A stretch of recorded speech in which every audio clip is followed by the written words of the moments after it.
Nasa atletik ng sombrero. Saan naman daw to magtatrabaho? Ito yung trabaho niya ngayon, guys.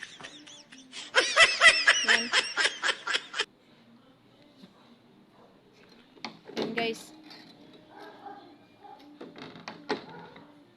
Oy, oy, oy! Bakit nilalagari mo yan? Hindi matatabla na ng ano yan, ng lagari. Ay, di ba? Hindi. O, sige. Ano na lang.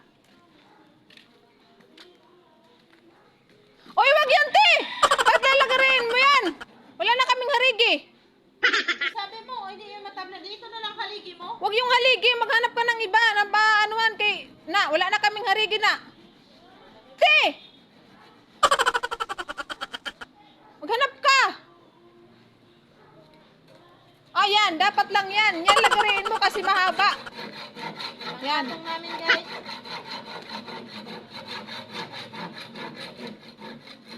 Yan.